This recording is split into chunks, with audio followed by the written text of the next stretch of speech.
Испытано на себе. Доброе утро.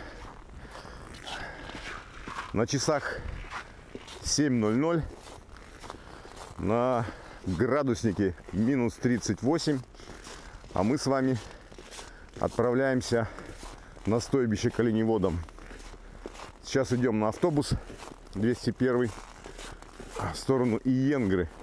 Но сойдем мы на половинке. Там должны ждать уже нас оленеводы на буране. Ну, и сегодня попробуем испытать на себе все положительные и, может быть, даже отрицательные, если таковые есть, моменты снегохода, в данном случае буран, и оленей упряжки. Итак, устроим, друзья, небольшой своего рода баттл. Буран против оленей. Морозно, бодряще, но очень хорошо. Свежо. Так, ну вот, по всей видимости, наш автобус под номером 201.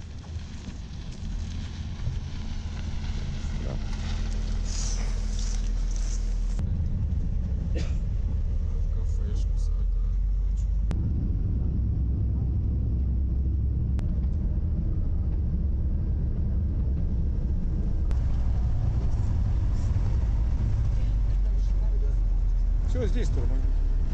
Сейчас приедет. Все, спасибо большое. Ну все, друзья.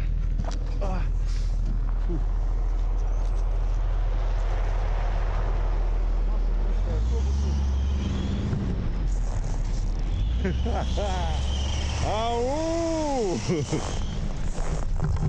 Вот так может показаться немножко странным. Даже водитель в автобусе оказался новым работником и не знает, что иногда здесь выходит так называемая половинка, 341 километр федеральной трассы Лена. Потому что он так был удивлен, когда я его спросил. Попросил, вернее, говорю, меня, говорю, на половинке остановите. Это где такое? А это как раз половинка. Почему половинка? Потому что ровно середина пути от Нерюнгри до Иенгры. Вот. Здесь у нас будет стыковка с ивенками. Они позвонили, сказали, чуть-чуть опаздывают, но уже на подходе. И знаете еще, что хотелось отметить? То, что все-таки по карте теперь можно в автобусе рассчитываться. А я помню, когда мы ездили с отчетами правительства, да, этот вопрос очень серьезно в Иенгре подымался, потому что очень много пассажиров жаловались, как так, в основном все сбережения на картах. Поэтому спасибо руководству автотранспортного предприятия, что предприняли меры и теперь снабдили картоприемниками, или как они называются, не знаю, но теперь можно по карте рассчитываться в автобусе. Вот. Ну что, сейчас пока разомнемся. А поедем мы вон туда. Кстати, я на этом стойбище еще сам ни разу не был. Буду впервые. Ждем. Где-то минут 15 уже ожидания. Но я так думаю, по всей видимости, автобус слишком быстро приехал. Но это всегда такой очень тонкий момент именно стыковки.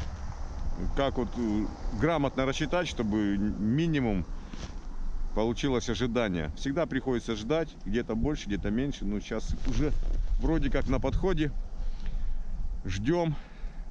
Но самое интересное, люди из машин, проезжающих по трассе, смотрят на меня как на какого-то чудаковатого путешественника, принимая меня за какого-то иностранца, наверное, потому что именно по этой трассе очень часто бывают и пешие туристы зимой, и на велосипедах. Кстати, буквально в одном из выпусков именно Руслан Ачиров рассказывал про отважных велосипедистов, которые в минус 50 катаются. Ну и вообще, друзья, если вы не успели в эфире посмотреть наши новые выпуски программы «Испытано на себе», то вы всегда можете зайти на YouTube канал Якутия 24. Там все выпуски выложены. Ну, а если вам станет интересно немножко больше и посмотреть из не вошедшего в программу, то тогда добро пожаловать на мой YouTube-канал Сергей Козюра. Ура! Едут!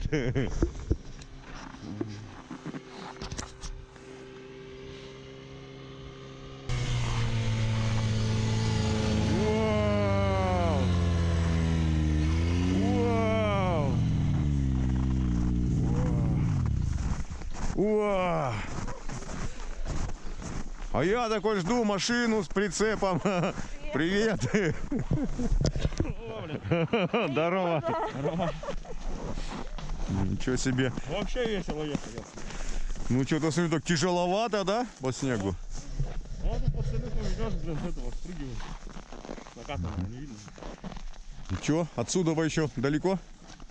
О, километров 9, наверное, 10. А, ну так-то рядом, да? Ну, мы сейчас гору перевалим. Потом там по болоту проедем, ручей переедем и вдоль ручья поедем по саду.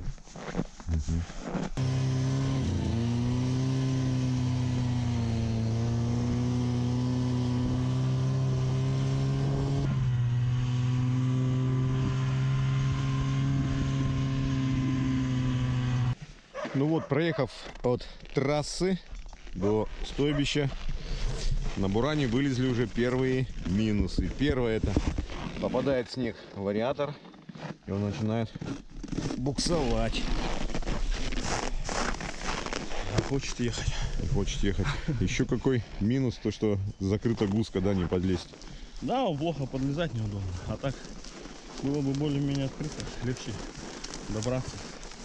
Сейчас вон катки замерзшие и приходится поднимать его. Так, сейчас что будем делать? Поднимаем, обстукиваем катки, да? Ну, сейчас поднимаем гуску, будем чистить там все во льду. Внутри все катки замерзшие. Попробуем сегодня выставить на батл 34 лошадиные силы бурана против 2 оленьих сил. Бегут, родимые, бегут. О-о-о-о. Чё? Ням-ням-ням. Обед, обед.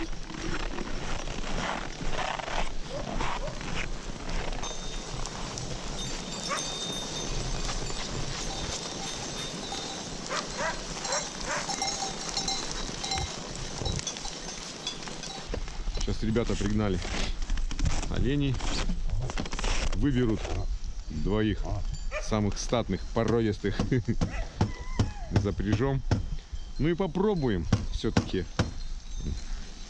устроить даже не батл, не соревнования, а просто понять все прелести и преимущества, да, почему буран в тайге необходим, но почему на олене лучше или нет. Ну, посмотрим. Привет, ну какой белый красавчик, смотрите, да.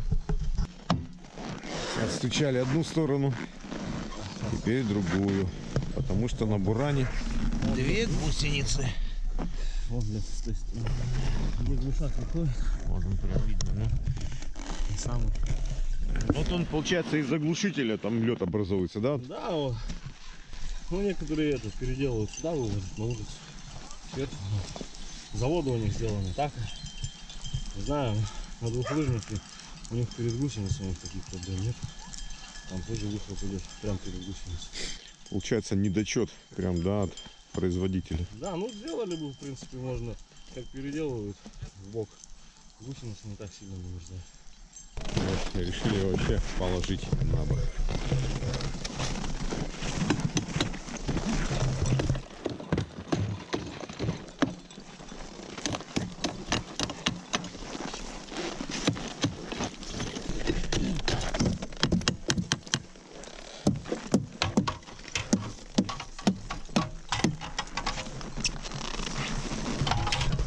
В тайге, скажем, буран или олень?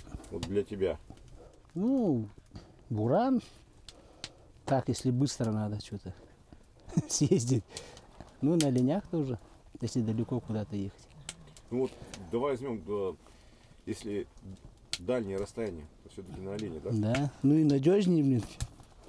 Больше привезешь, если ты много возьмешь оленей. Надежнее в каком плане? Не надо бензиться. Да, если далеко ты уедешь, сломается, что ты там будешь делать? А какое максимальное расстояние, которое ты преодолевал на олене? Ну, я до Амурской области.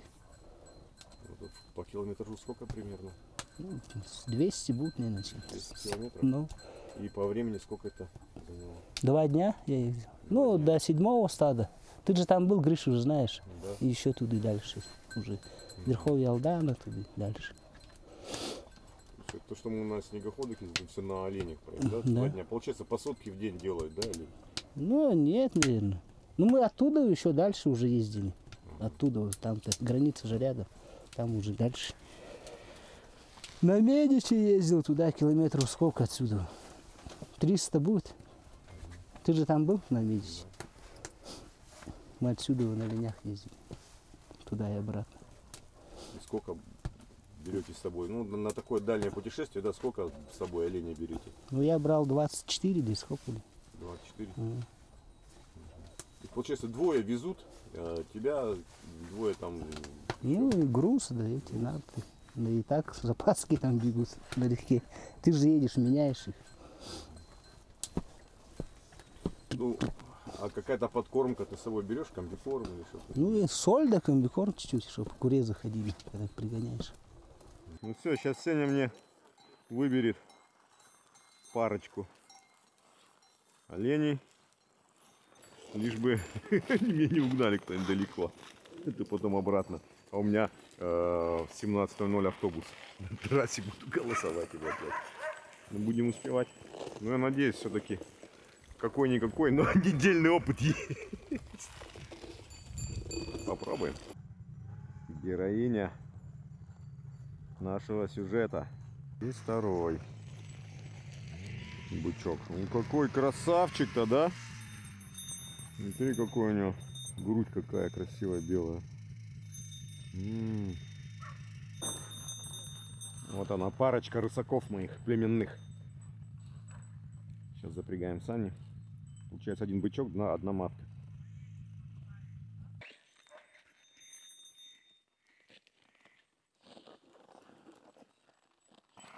Подготовка полным ходом.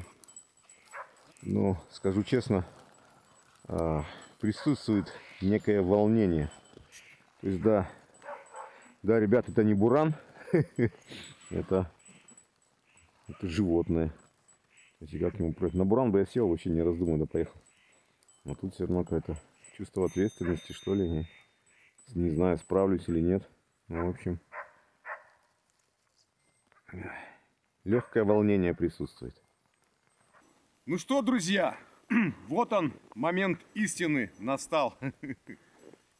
Первым номером мы попробуем прокатиться на оленях.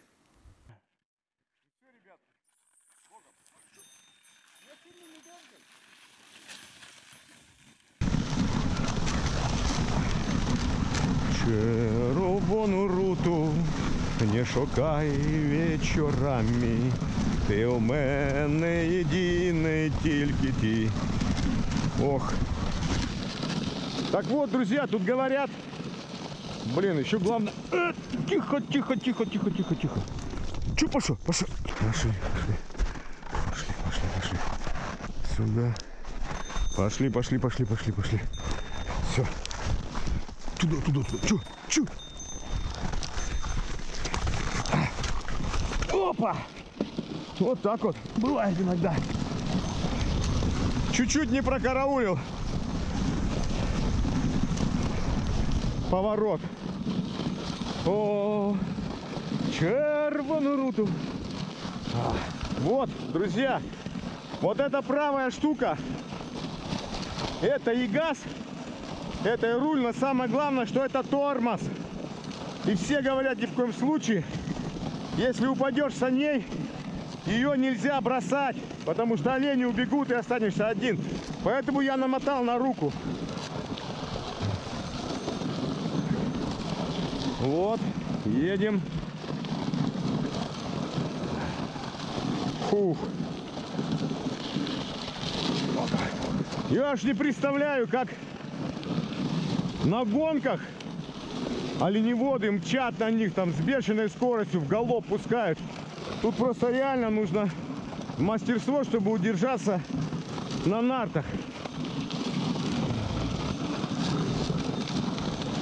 Фу. Ну вроде едем. Так это хорошо, что мы едем по путику. Честное слово, в Целяк я боюсь их разворачивать, потому что снег глубокий, непонятный. И опыт у меня не такой. Вот. Но едут, едут. Бензина не просят. 2 оленей силы против 34 лошадиных, но бурановских. Так, что-то я уж далеко уехал. Ах, ладно. Давай, давай, давай. Еще момент такой, торможения.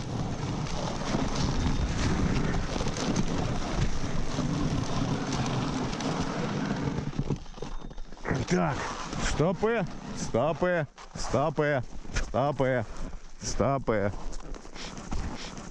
Лучше я здесь их пешком разверну. Пошли.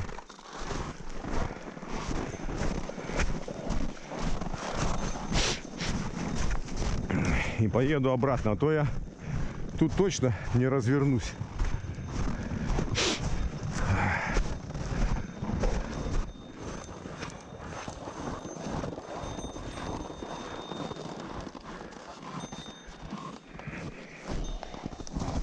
Стоять!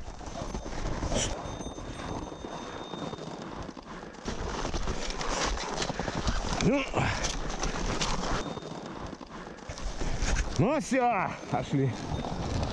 Опа. Ох, теперь в обратную сторону. Это какой-то. Ох, мама родная. Держите меня, семеро. Фу. Чё? Ох.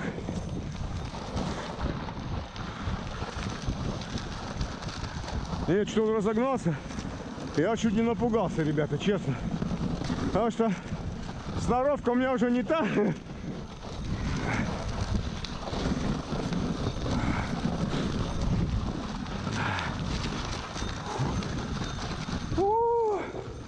Вот это да. Я натяжку сделал, чтобы он не разогнался у меня. Он все равно бежит, потому что домой. Тихо. Потому что стойбище. Приходится его подтрунивать в натяжке. Нифига себе. Как они могут, оказывается, бежать.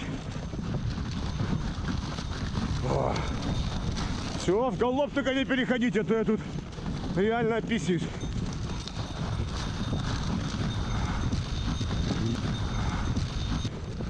О! Опа! Ну.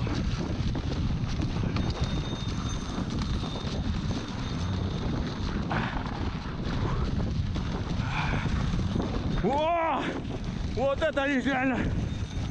Тихо! Стоять, стоять! Стоять боятся! О! О! Ну все, пошел! Че пошли? Пошел вперед! Пошел!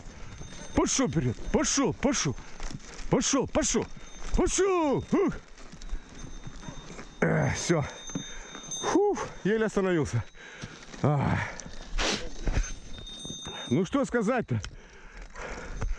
Управлять надо уметь. Домой не бегут. Прям побежали. Ну честно, ребята, эмоции переполняют. Хоть у меня и был как бы недельный опыт, да? Но галопом я промчался первый раз, напугался. Фух. Ну не за себя иду, только бы не упустить оленей. Ну и когда скорость начинается быстрее, то тут очень важна сноровка, да, умение, которое уже как бы опытом отточено, да, а я-то все равно дилетант.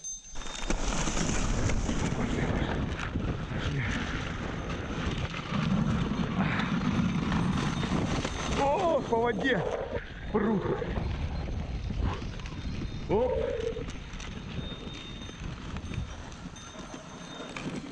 Давай, давай, давай, давай, давай, давай.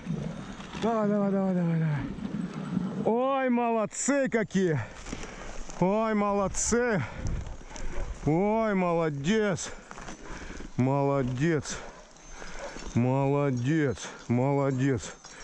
Молодец. Спасибо. Спасибо. Спасибо. Хорош. Молодец. Ты умничка. Хорошая. И ты молодец. У тебя шерсть такая. Спасибо. Спасибо.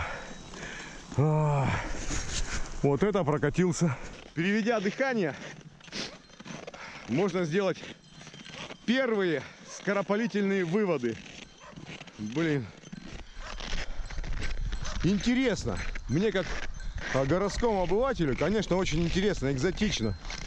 Но если брать с точки зрения технического управления, в принципе, по путику ехать несложно. Но я даже расслабился. Моментами один поворот чуть не проехал мимо. Но вот когда я развернулся и поехал в обратную сторону, я упустил одну немаловажную деталь.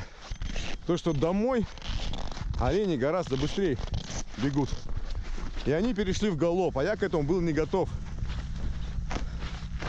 И, может быть, даже поддался какой-то легкой панике. Пока сообразил, что нужно натянуть поводья конкретно. Так, ребята там застряли уже на буране. Но, резюмируя, мне понравилось, с учетом того, что на дальней дистанции, конечно, если вот так вот рысой, то прям комфортно и клево. Так, откапываем буран. Сейчас то же самое проделаем на буране.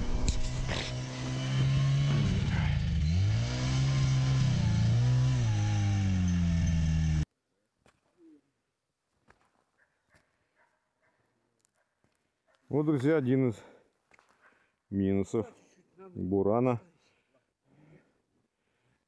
В данном случае этого. Ну, тут тоже должен присутствовать некий симбиоз. Это, конечно, опыт и сноровка. Конечно, должен присутствовать некий симбиоз. Это опыт и сноровка езды. Но не умеешь, надо копать. Не хочет, не хочет. Всегда говорили, любишь кататься, да? Любишь саночки возить, а тут любишь ездить на буране. Умей копать, откапывать его. Что-то он не любит у нас снег такой. Хотя я считал, что буран с двумя лыжами должен идти прям хорошо. Но нюанс. Я, конечно, не стал рисковать и пройти по целику на оленях, ну потому что у меня нет столько опыта. Но реально это можно.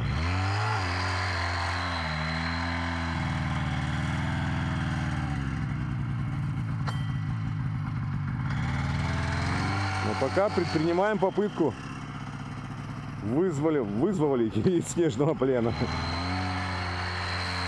Это он не на ту сторону сел, надо перевешиваться наоборот, чтобы выйти на путик.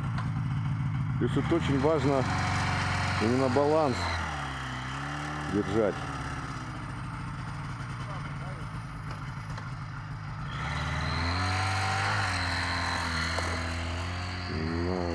Так это 2 человека, друзья. А если один? Ох, попотеешь, да, чтобы его откопать. Вот. Основной минус, конечно, бурана. Но тут, как бы, могу сказать следующее, что имея опыт езды на горном снегоходе, здесь на горнике бы так просто щух, махом и прошел. Но он и легче, и мощей там, конечно, побольше. Те, кто не знает, что такое путик, это вот накатанная трасса. Когда идет снег, ее прокатывают снегоходами. Потом пониже ходят на оленях, чтобы такие вот были ивенкийские, даже ну, не только ивенкийские, это охотничьи, рыбачьи тропы, которые у нас в Якутии называются путик. На олене по целику так можно пройти? Копать уже не надо его как снегоход. Копать его не надо как снегоход.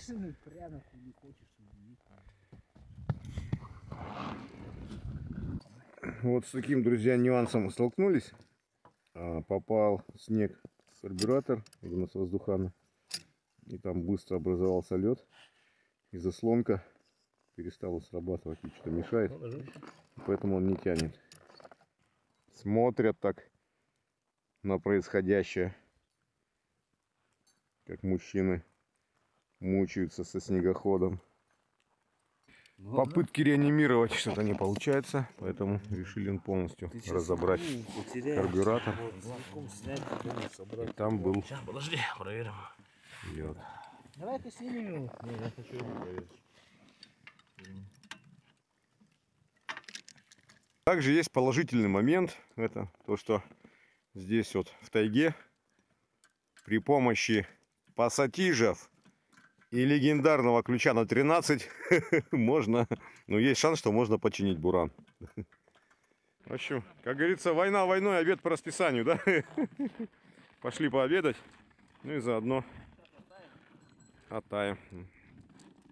Это что и пустой А стол? вот такой у нас стол, ребята. Как всегда, отличается нашей венки гостеприимством. У нас обед, наверное, уже чуть-чуть отошел. Попозже я выдам заключение, что значит управлять нартами и ехать на оленях. Да, для меня до сих пор еще шок, когда они галопом пошли. Ну нормально, ну впечатление вообще. Сейчас ждем, немножко отогреется карбюратор, заведем снегоход. Ну буран уже в априори начал проигрывать оленю. Так что вот. Ну пока кушаем. Вот это, друзья, настоящие фирменные лабутены. Когда-нибудь я себе тоже такие закажу. Удобнейшая обувь в тайге. Легкая. Теплая. Семен, они еще не промокают, правда, да? Говорят. Вот эти вот, это самое правильное. Вот эти, да? Они еще и воду держат. Смотрите, какие прям вообще легенькие. Вот. Лабутены, оказывается, настоящие шьют в Венгрии. Очень вкусно и сытно от обедов. Вася там уже доделывает снегоход. И я думаю, сейчас мы приступим, наконец-таки приступим уже к испытанию бурана. Хотя он в невыгодной позиции, находится, потому что уже начал проигрывать олень. Ну хорошо, утром, когда выезжал, было минус 38. Сейчас где-то по ощущениям, ну, минус 25. Солнце светит. В общем, погода хорошая, ветра нету. Вообще прям, скажем так, ляпота. И дышится хорошо. И умиротворение.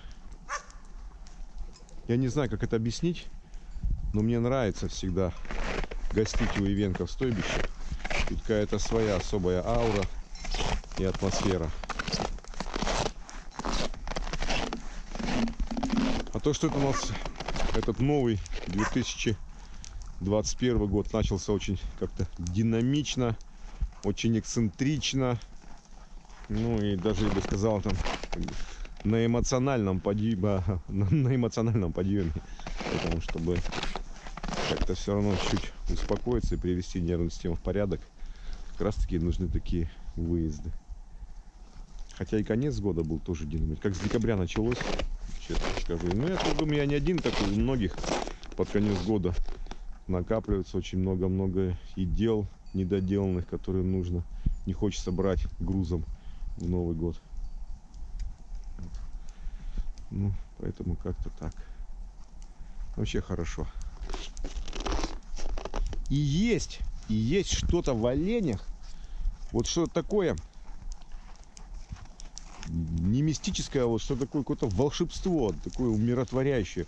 Знаете, он абсолютно не имеет запаха, он не вонючий какой-нибудь там корова или еще что-нибудь, или еще что-нибудь, но прям хочется вот так вот поднять по маслу, ух. Ну клево, честно.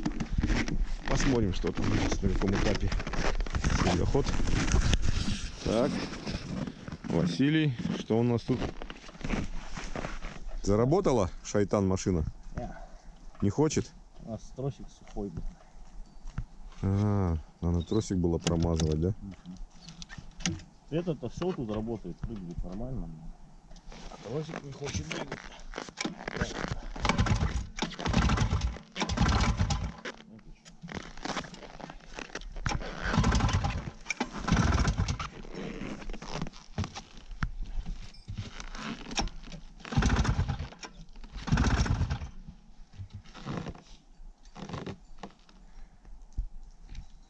Карбюратор пустой, да?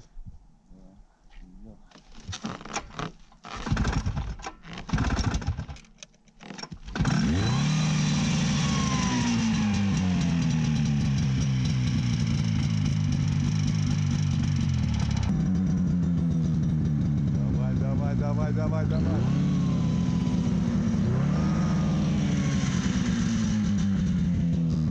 Ну вот вы знаете, какой плюс, один из немаловажных плюсов, который мы зачтем в пользу бурана, его реально починить в тайге, в отличие от дорогостоящей техники.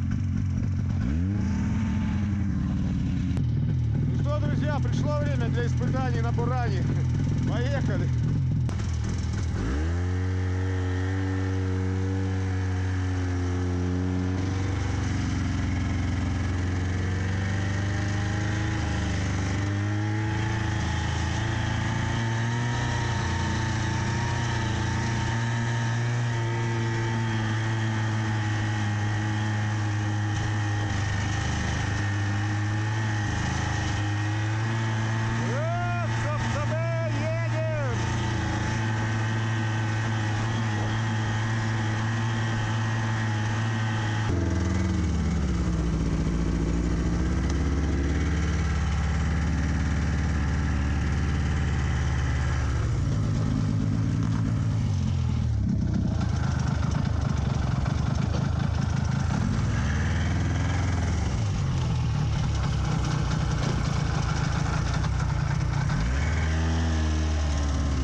Немножко по маневрам не катит. О. Ну что, двинем вперед.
Ну, тоже интересно, друзья. Своеобразно. Конечно, я до этого катался на горном снегоходе. Но тут есть... Ну, в принципе, если вовремя балансировать и соблюдать определенные моменты, то по цилику можно нормально идти. Вот. Ну, попробуем теперь груженными с нартами на снегоходе и с нартами на оленях. Вот так, в принципе, да. Если говорить о динамике, о скорости, но на короткие расстояния, да, как хозяйка, конечно, буран незаменим в тайге. Но олень более надежный.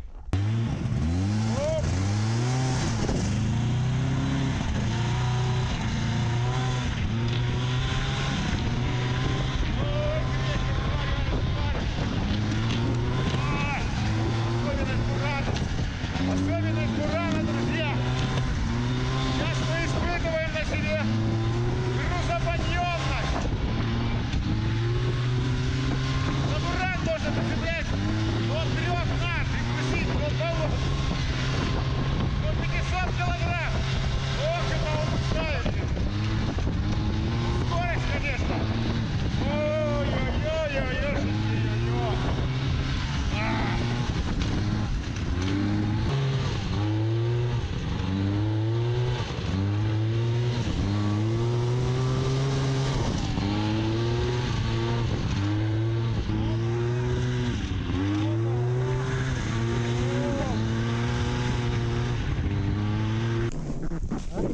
Вот что значит грамотно настроенный буран и в умелых руках. Едет, но во всяком случае по скорости выигрывает, да? Конечно. По динамике. И в связке, получается, первые идут два ведущих оленя, ездовые сани, и к саням привязывается два тяговитых оленя, чтобы не убежали, и к ним уже такой будет у нас караван. О, белый какой красивый, белоснежка. И вот еще раз, друзья, хочу обратить ваше внимание на подготовку к старту. Да? Вот в данном случае олени. И вот буран. Надо все равно что-то делать.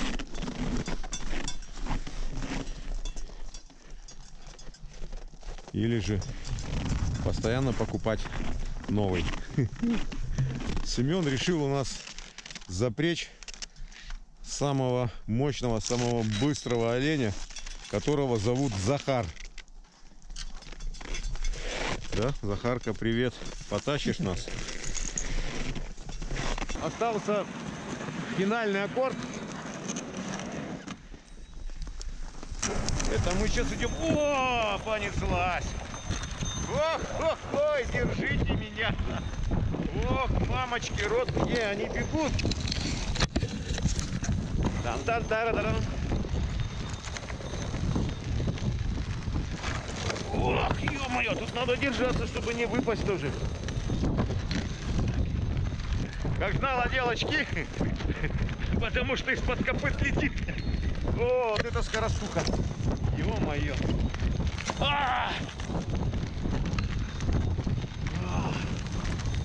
Вот это да. Ну, друзья, просто нереально. Это быстро, хочу вам сказать. Это очень быстро. И нету этого шума двигателя. И когда на буране едешь сзади, на нартах, то постоянно вдыхаешь этот дым от выхлопной трубы.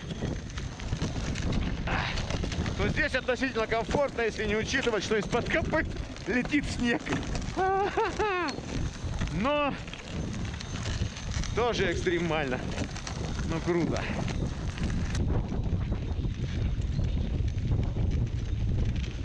Подытожу, друзья, на короткие расстояния, имея при себе бензин, масло, набор минимальных инструментов, как мы помним, пассатижи и обязательно ключ на 13, но не считая еще свечного ключа и 2 свечей в запасе. То есть это, конечно, буран хозяйка. Помощник, быстро мотнулся за дровами. Но на охоту на таком громком чудовище не поедешь. На далекие расстояния страшно, как ты оттуда потом эвакуировать его будешь. А у нас, между прочим, был такой случай. Мы ездили покорять гору Батько в Алдане. И у товарища моего Александра на снегоходе стуканула движка. И вот мы часов 5 его на себе, как бурлаки, тащили из леса. Все вымокли, изматерились. Так что, а на олене, как рассказал Семен, то есть он практически ездил на Медичи. То есть это 300 километров отсюда. Запряг. И потихонечку у оленя всегда главное для оленя что? Чтобы было в тайге наличие ягеля. Они должны кормоваться, они копытят зимой и кушают ягель. Ну и с собой, он говорит, немножко комбикорма и соль. Соль очень важна для оленя, потому что за место воды нет, они едят снег. А снег — это дистиллированная вода, в которой отсутствуют всякие минералы и соли, поэтому не хватает соль. Да и для человека, когда в горы идешь, почему всегда воду подсаливаешь? Потому что там пьешь, там родников, там тоже талая ледниковая вода, она тоже как дистиллированная. То есть без минералов, еще не успела вобрать, так сказать, силу земли. Вот, поэтому берешь соль, посыпаешь, и чтобы было, казалось бы, да? Думали, раньше наоборот думали от соленого. Ведь большой тебе привет, кто придет? Здравствуй, девочка, здравствуй, ты мальчик. И молодец такой пришел, поглядьте меня, говорит. Ну, в принципе, интересно. Вообще, в идеале, конечно, друзья, работая, да, оленеводам нужно иметь и оленей. Ну и буран всегда в хозяйстве пригодится. Нужная вещь. Ну что, испытано на себе. Сергей Козюра, Нерюнгринский район.